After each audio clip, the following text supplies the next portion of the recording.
আচ্ছা, আমি একটা হিসাব করে পারতেছিলাম না। সেটা হচ্ছে একটা মানুষ সারাদিনে যারা স্মোক করে তারা সারাদিনে আমি একটা স্ট্যান্ডার্ড হিসাব করতেছি। এই সারাদিনে সকাল থেকে রাত পর্যন্ত ধরলাম 10টা বিড়ি খায়। এই 10টা বিড়ি খাইলে একটা বিড়ির দাম যদি 10 টাকা হয় তাহলে 10 × 10 = 100 টাকা। একদিনে 100 টাকা তার খরচ, খুব একটা বেশি না, রাইট? Who cares. ওকে, আমি 100 টাকা খরচ করলাম। আমি তার মানে 30 দিনে আমি হচ্ছে খরচ করলাম কত? 3000 টাকা, তাই তো? তো আমি যদি 3 দিয়ে গুণ করি, মানে 3 মাসের হিসাব করি, তাহলে 3 × 3 = 9, মানে 9000 টাকার আমার হিসাব আসতেছে, তাই না?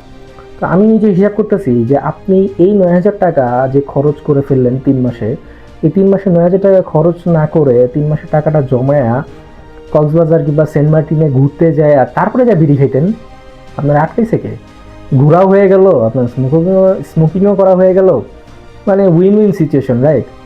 আচ্ছা, এরকম তো না যে আপনি মানে ওকেশনে কিন্তু এই বিড়ি খাওয়ার যে ব্যাপারটা কিন্তু বেড়ে যায়। আমি আমি আমি যেটা ভাবতেছিলাম, যেরকম ঈদ পরব আসলে কিংবা যে কোনো একটা ওকেশনে আরও বেশি খাওয়া হয়, রাইট? আমি আমি আইডিয়া।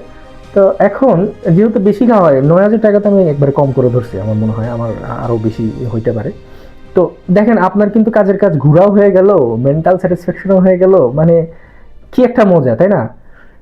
যদিও আমার কথা বাদ দেন, আমি স্মোক করি না, আমি পান খাই না, সিগারেট খাই না, কিছু খাই না, আমি তবুও ঘুরতে যেতে পারি না, ওটা আলাদা বিষয়। বাট আপনারা কেন করেন না? আমি বিষয়টা নিয়ে আসলেই কিউরিয়াস। হিউম্যান সাইকোলজি বলে আফটার অল একটা কথা আছে।